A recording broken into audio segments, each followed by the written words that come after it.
Swayam Prabha. Digital India. Educated India.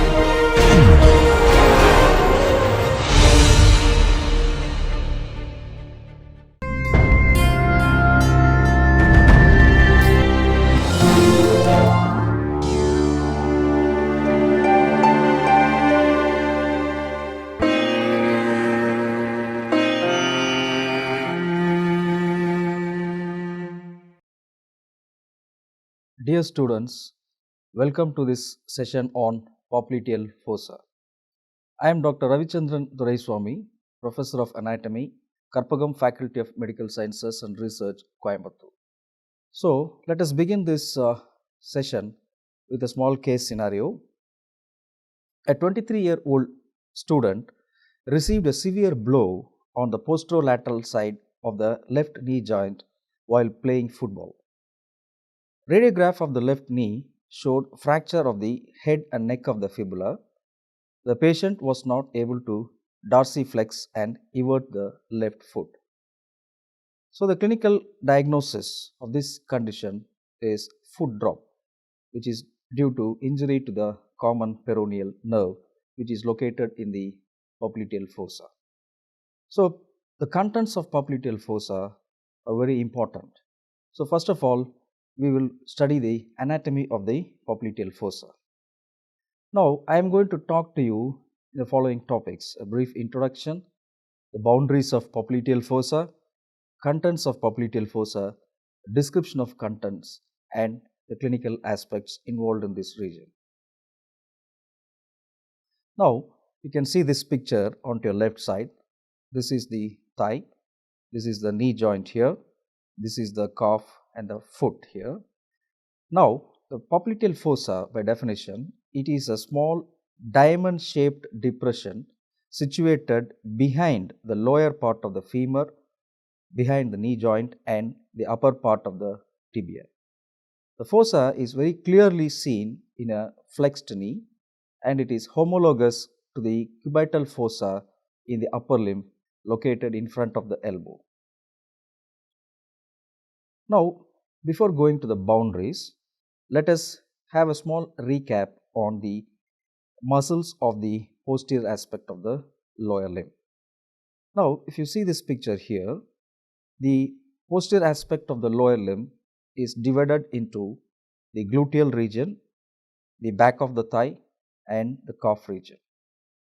And behind the knee joint, you see the diamond shaped fossa, that is the popliteal fossa. Now, if you see the back of the thigh, we have some important structures.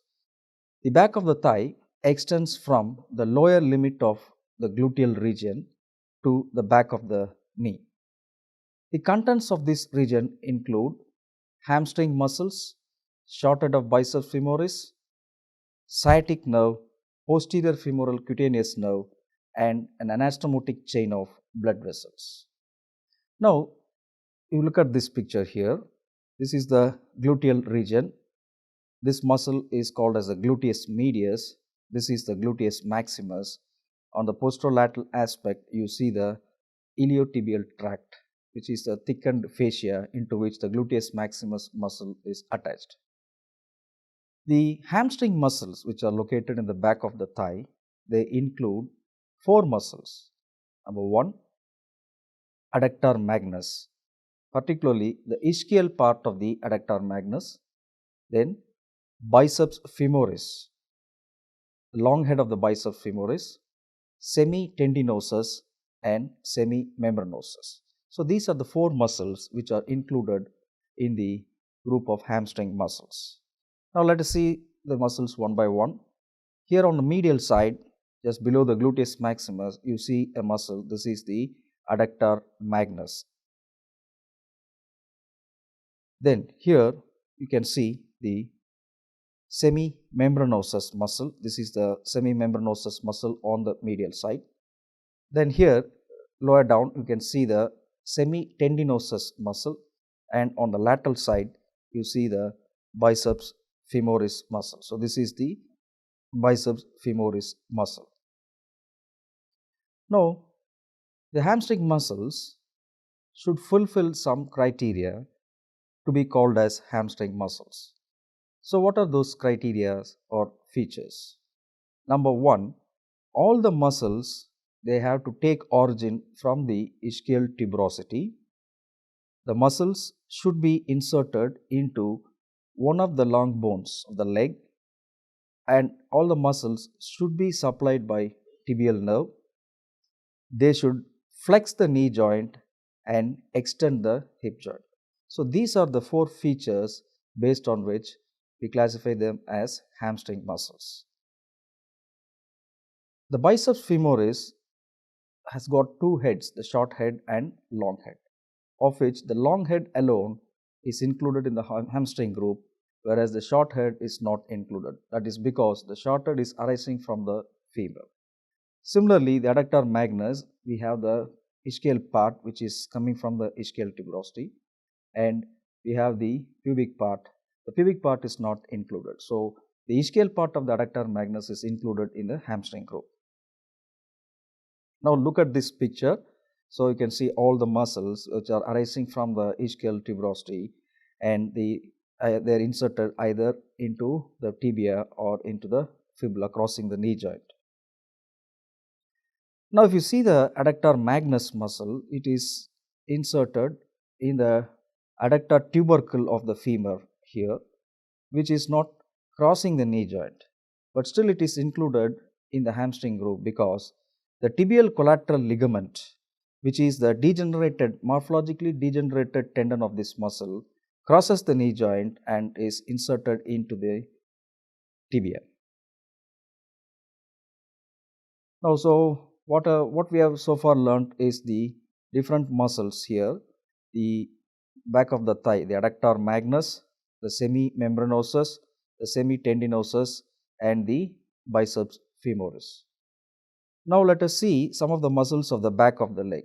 So why we are going through these muscles is, if you know the muscles here, these are the muscles which are going to form the boundaries of the popliteal fossa. So if you know the muscles, particularly the hamstring muscles and the superficial muscles of the back of the leg, it is easy for us to understand the boundaries of the popliteal fossa. Now here on the medial side, we have a muscle that is called as the medial head of gastrocnemius. On the lateral side, that is, we have another muscle that is called as the lateral head of the gastrocnemius. These two muscles, they join together and they form a tendon that is called as the tendocalcaneus.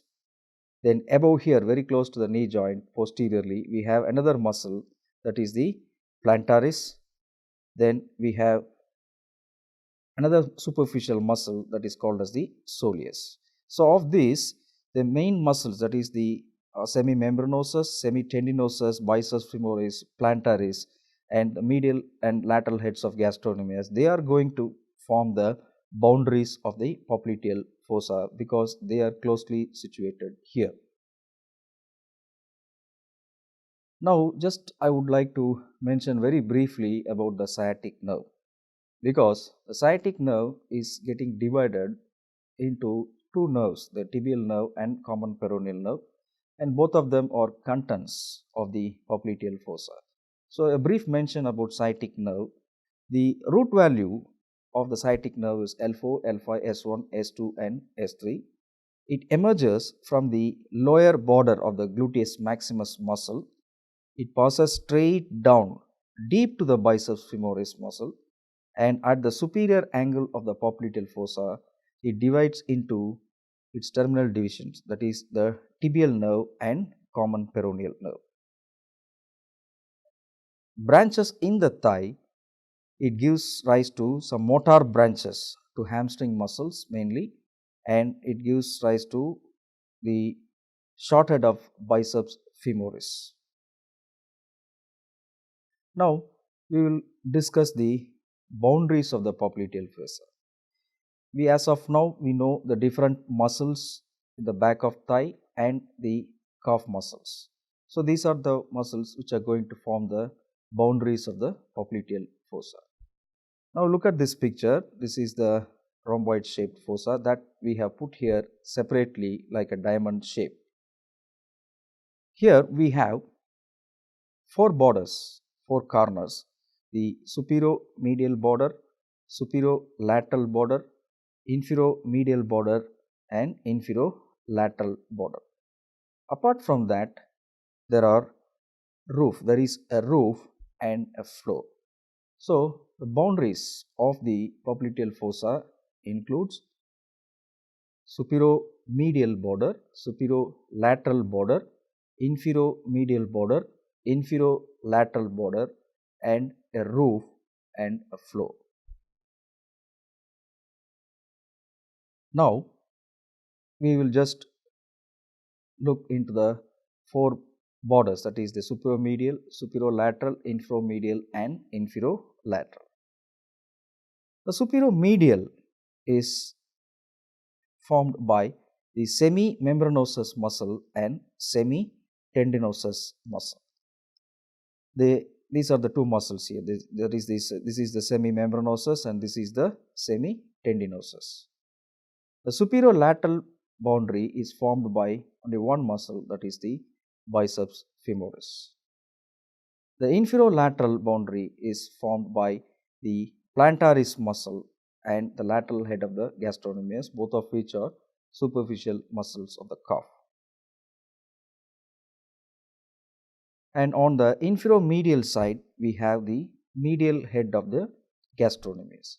So, these are the four boundaries, that is superior medial, superior lateral, inferior lateral, and inferior medial, and these are the different muscles which form these borders. Now, floor. The floor is nothing but the most anterior structure that is very close to the or very deep structure. When you see in another plane, it lies actually more anterior, and the structures forming the floor are the popliteal surface of the femur. So, this is the femur bone, this is the tibia, this is the fibula, and this is the outline of the capsule of the knee joint. So, here we can see the popliteal surface of the femur, which is forming the floor. Then the capsule of the knee joint also forms the floor. We have another ligament that is called as the oblique popliteal ligament. Then we have the posterior aspect of the upper end of the tibia, and this muscle is the popliteus muscle, and we have a fascia covering this popliteus.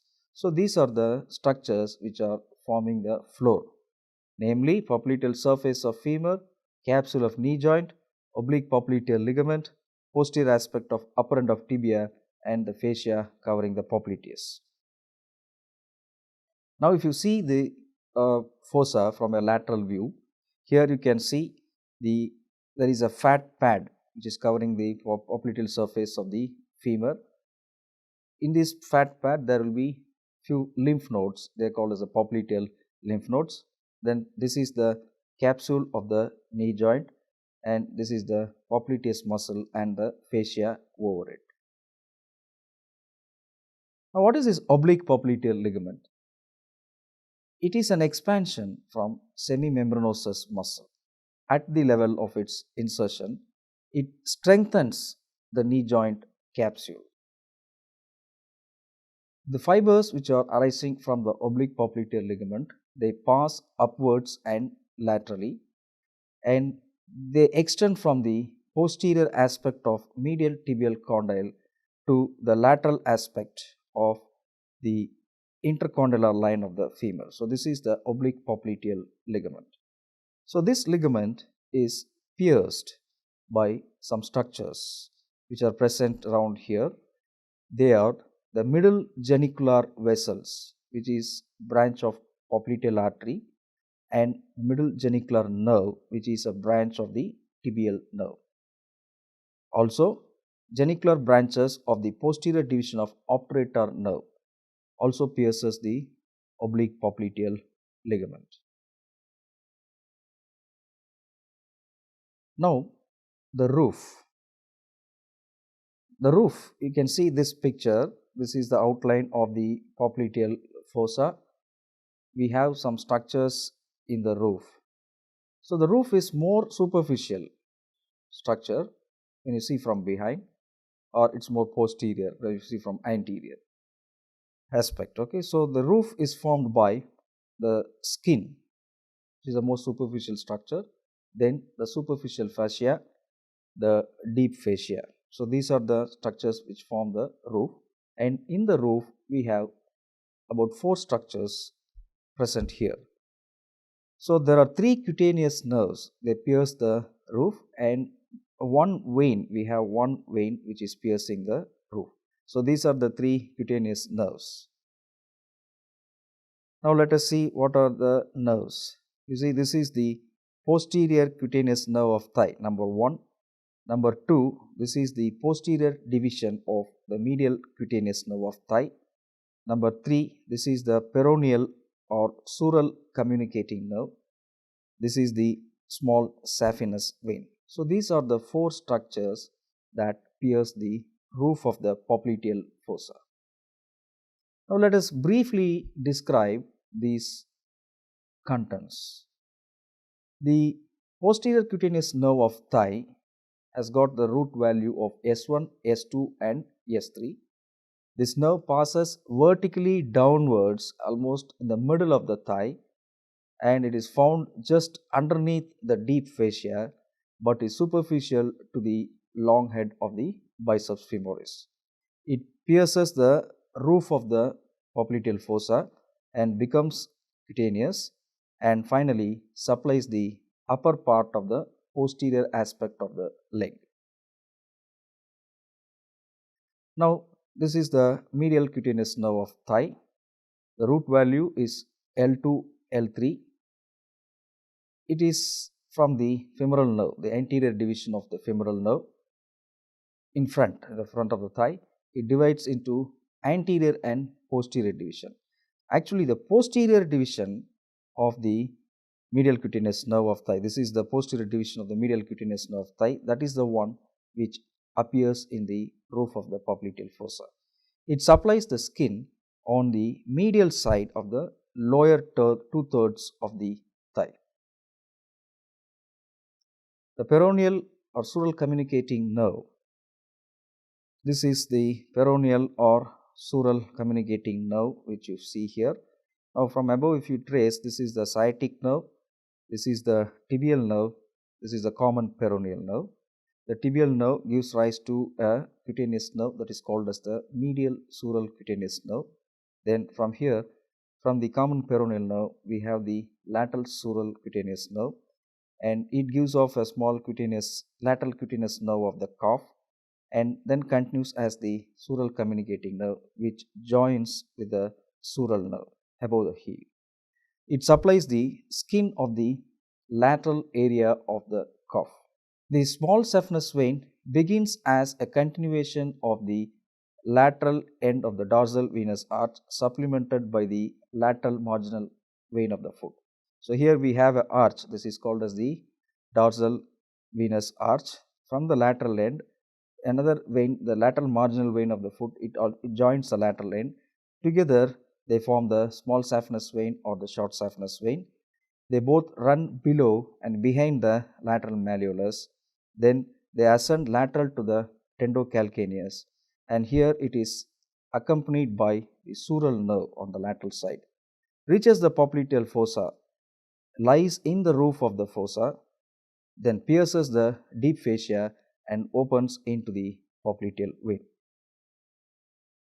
Now this picture you can see, this is the popliteal vein, and this is the small saphenous vein which goes and opens into the popliteal vein. Now so far we have discussed the different aspects of popliteal fossa. We first studied the location of the popliteal fossa, that is behind the knee joint.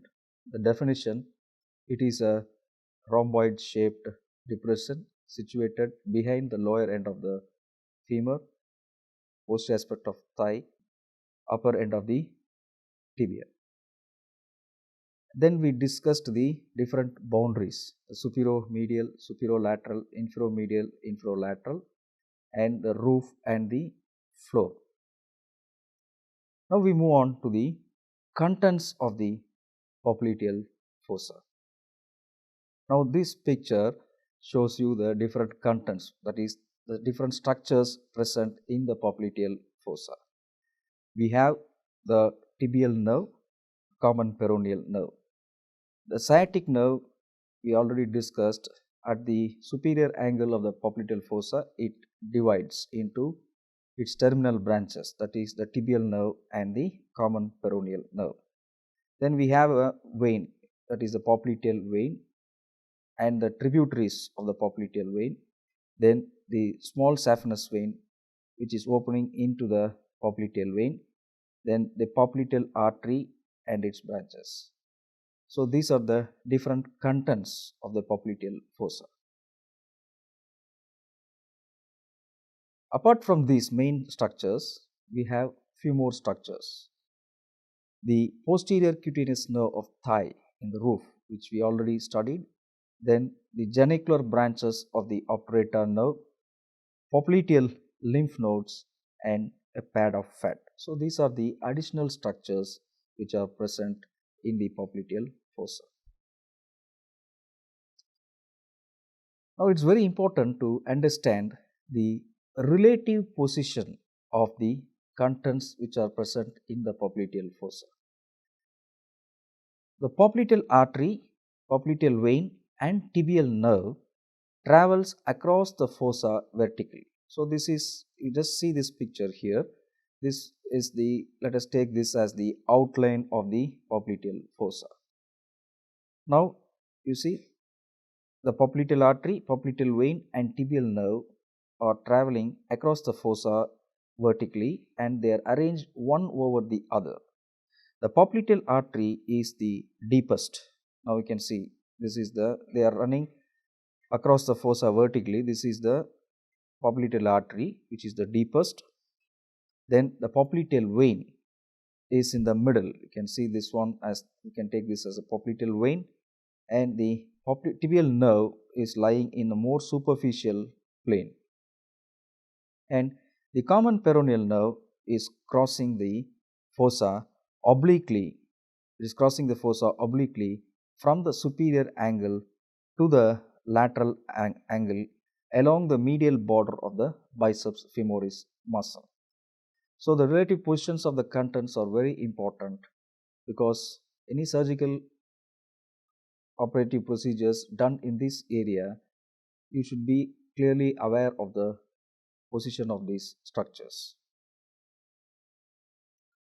And also the mediolateral plane relations, that is also important. Now if you look at this picture, we can see the relative position of the contents in a mediolateral plane. So this is the medial side, this is the lateral side.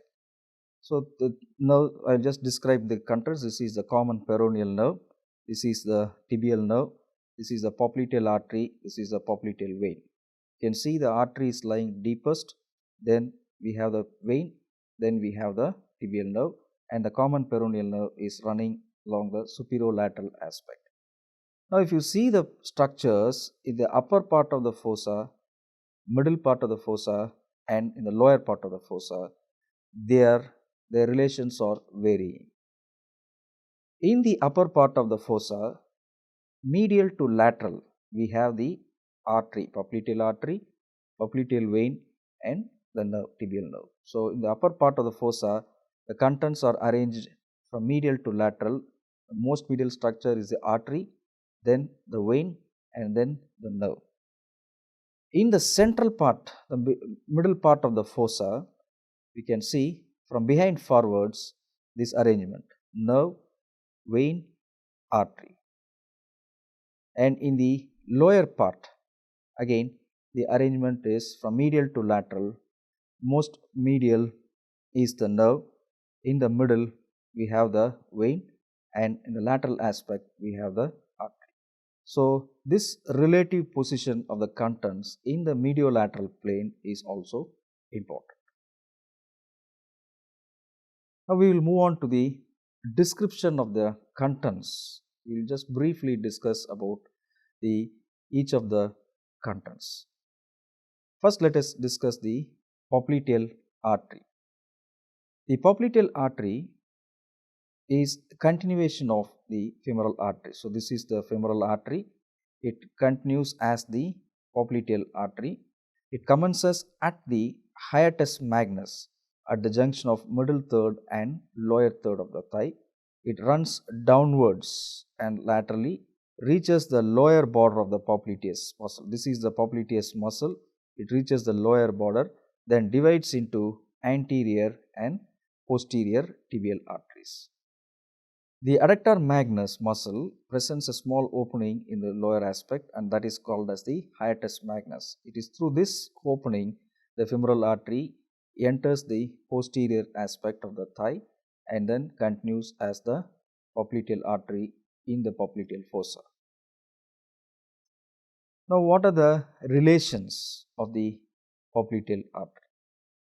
Now, let us first see the anterior relations of the popliteal artery. Now, if you trace above downwards, so these are the structures: popliteal surface of femur, back of the knee joint, and the fascia covering the popliteus muscle. So these three structures are related anteriorly, above downwards. So above, popliteal surface of femur, then back of the knee joint, and lower down, fascia covering the popliteus muscle. This, if you remember, all these structures are the floor structures of the popliteal fossa. So if you know the floor, then you can easily discuss the anterior relations of the popliteal artery. Posteriorly, we have the popliteal vein and tibial nerve.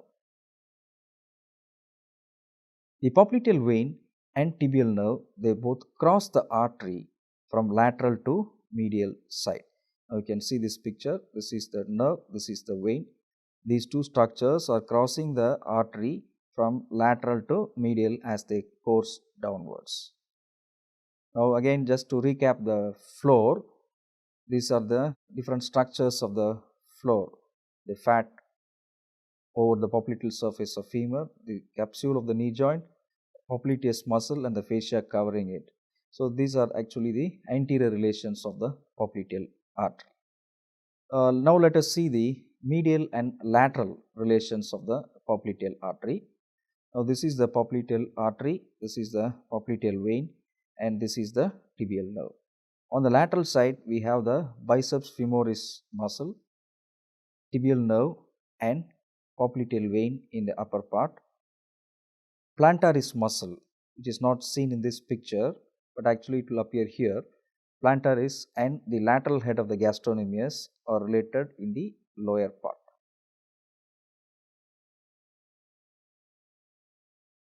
On the medial side, we see the muscle semimembranosus in the upper part.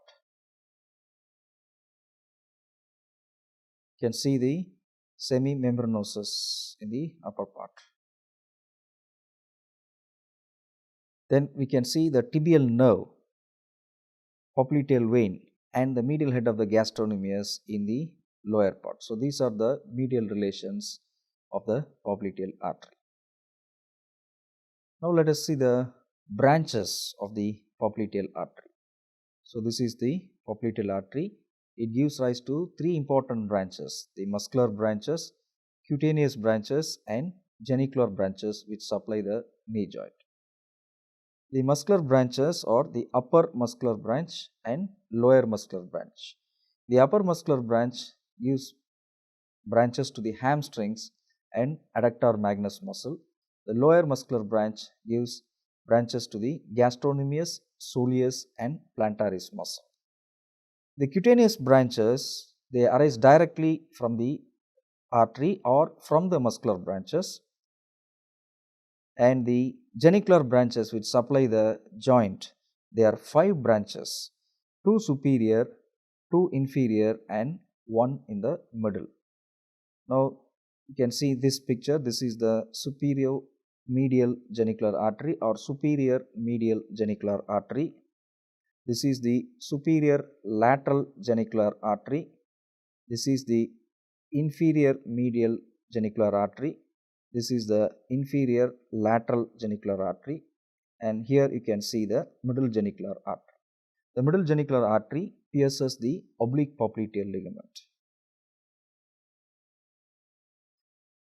The next content, the popliteal vein.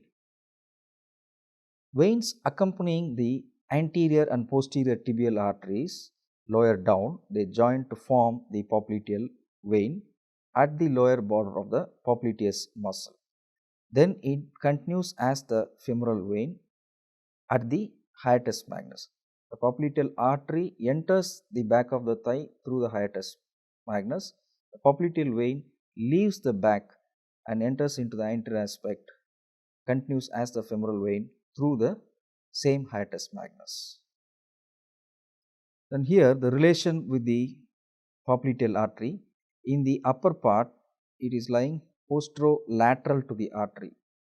In the middle part it is posterior to the artery, and in the lower part it is medial to the artery. So this is artery here in the lower part, this is the vein. So the relation with the artery varies in the upper, middle and lower part.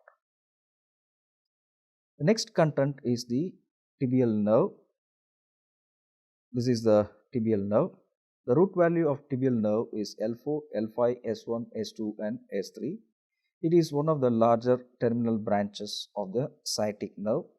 It extends from the superior angle of the fossa to the inferior angle of the fossa. It crosses the popliteal vessels from lateral to medial side. So this is the lateral side, this is the medial side. Popliteal vein is here, popliteal artery is here.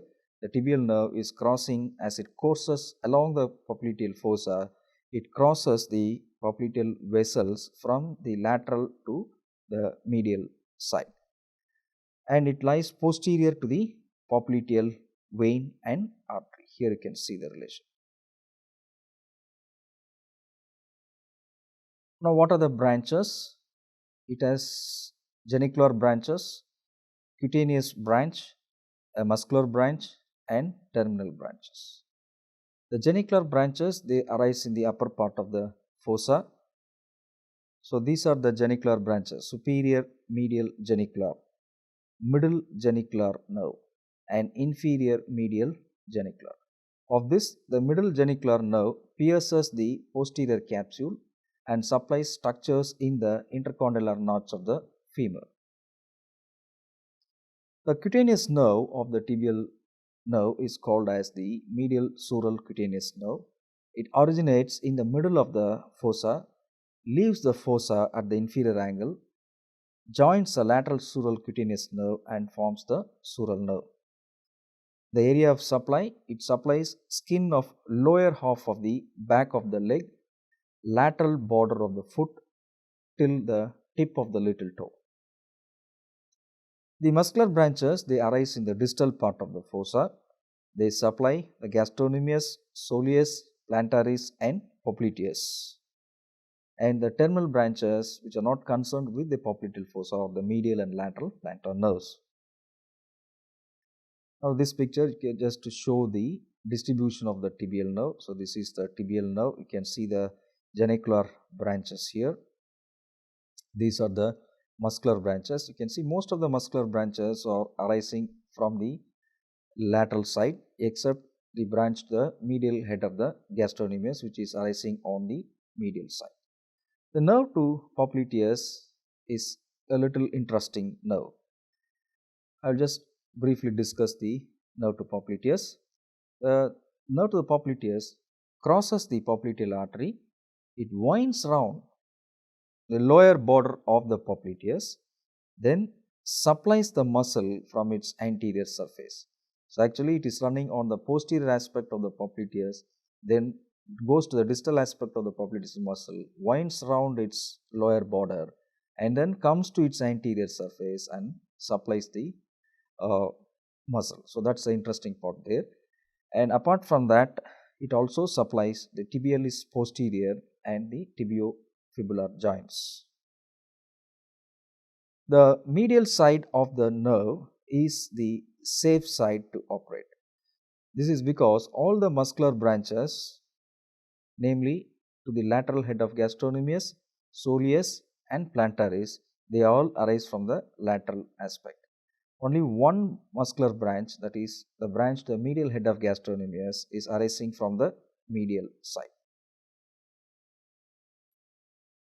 Now the next content, the common peroneal nerve.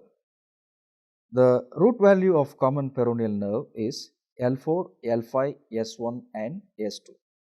It is the smaller terminal branch of the sciatic nerve. It extends from the superior angle of the popliteal fossa, then it passes to the lateral angle along the medial border of biceps. Here on the lateral side we will have the biceps femoris muscle. So it runs along the medial border of the biceps femoris muscle.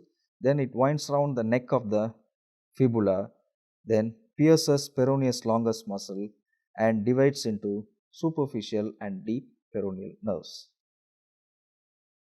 Now let us see the branches of the common peroneal nerve. So this nerve also gives rise to genicular branches, cutaneous branch, and usually there won't be any muscular branch. If at all there is a muscular branch arising out of common peroneal nerve, it might supply the biceps shorthand. Now what are the genicular branches? They are all on the lateral side. The superior lateral genicular nerve, inferior lateral genicular nerve, recurrent genicular nerve. The cutaneous nerves, the lateral sural cutaneous nerve of the calf, it joins the medial sural cutaneous nerve to form the sural nerve, and the peroneal communicating nerve also arises from this, and that communicates with the sural nerve. Now we are coming to the last part of the lecture, the applied aspects, the clinical anatomy. Foot drop. We began with the case scenario of injury to the posterolateral aspect of the left knee joint. So that was a case of foot drop. So here you can see the picture of a foot drop. The patient may not be able to dorsiflex and evert. The common peroneal nerve is an important content of the popliteal fossa. It can get injured by an injury on the posterolateral aspect of the neck of fibula. Its two terminal branches, that is the superficial and deep peroneal nerves, they both get damaged, and in this condition eversion and dorsiflexion of the foot is lost. Blood pressure is usually recorded in the upper limb. Some cases a lower limb blood pressure recording is also needed. So blood pressure in the lower limb is recorded from the popliteal artery, and which is also a content of the popliteal fossa. In coarctation of aorta, in a clinical condition called coarctation of aorta, the popliteal pressure is lower than the brachial pressure. So what is this coarctation of aorta? It is also called aortic narrowing. It is a congenital condition where the aorta is narrow, usually in the area where the ductus arteriosus is attached.